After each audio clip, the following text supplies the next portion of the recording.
So we're going to grab the Efilte Night Vapor and send it up for a fly within this theater. Nice little aircraft, very lightweight, although rather durable. I can attest to that because I've brought it down a few times onto the floor and onto the back of the seats, or even bounced it off the ceiling.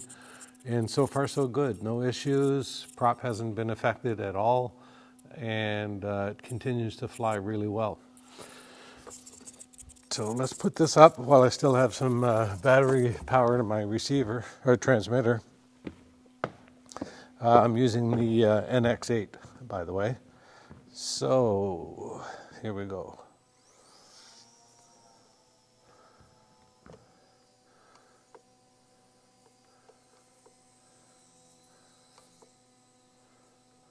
I'm going to try and keep it in frame here and govern the throttle so that I can essentially hover, keep it close in to the main area here. I know that in frame doesn't involve the entire wings of the seating area, so again, do my best to keep it in here. I'll fly to the camera in a couple of times. Whoa! The advantages of flying in the theater here is that the room is large enough to basically put a plane of this size up. There's a gymnasium within this building, and I probably could go over there with the aircraft, although I'm hesitant about that because it's a larger room and frankly a little less challenging to fly. Smaller the room, the bigger the challenge. In this case, it's it's a 500-seat theater, so it's fairly easy to fly in this wide open place. Whoa, a little underpowered there. And it requires maybe a tad more skill on the flight controls in order to avoid any crashes in this relatively smaller room. That's compared to a gymnasium. I'm using the Efilte 200 milliamp battery. The two that are recommended for this are the 150 and the 200. I probably, in retrospect, could have picked up the 150s because they're a little bit lighter and a little less effect on the flight characteristics. But I picked up the 200 milliamp because I wanted more flight time. I don't know how much difference it made. Bottom line is that I have 4 200 milliamp batteries, so when they're all charged up, I have a fair amount of flight time. We'll fly in front of the camera here a bit. Whoa, see if we can keep it in frame. Yeah, okay.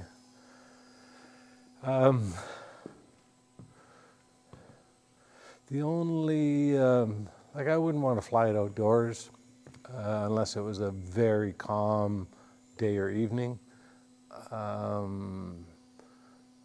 Indoors here, the only thing that could affect it is maybe if the circulation system, the air circulation system were turned up high, and that would cause some turbulence in the air. Frankly, the most turbulence it experiences indoor flying is its own turbulence.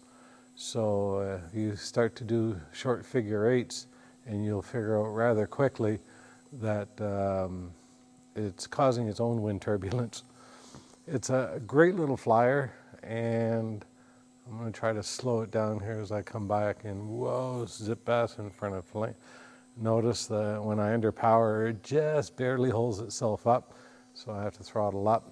So finding that sweet spot where the throttle is set so that you can cruise around without paying much attention to it, it's a little bit tricky,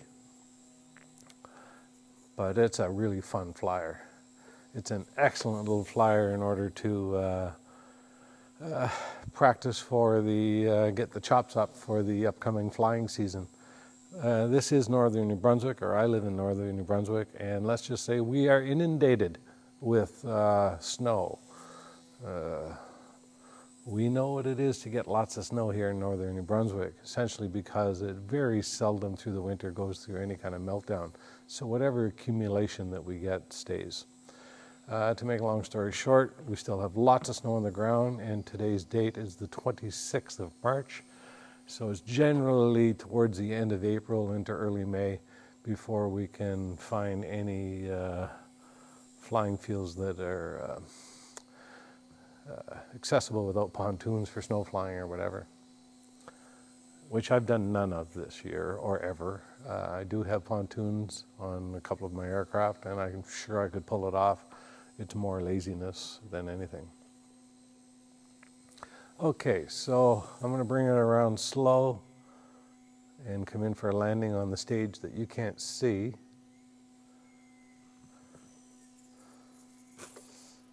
And call it.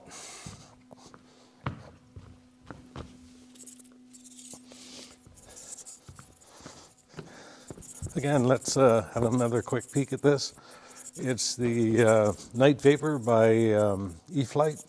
It's a nice little aircraft, super light, in a sense why it makes it fairly durable.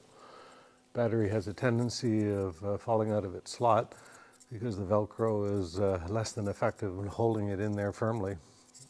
Aside from that, I did fly it in, I believe I was in safe mode, but frankly I've switched out of safe and it's got little to no, very little differences. So great little flyer, great little indoor flyer. One of the more interesting, fun purchases that I've had this season. So we'll call it quits. Power that down. By the way, that's the Spectrum NX8, and it is my primary controller these days. Unplug it.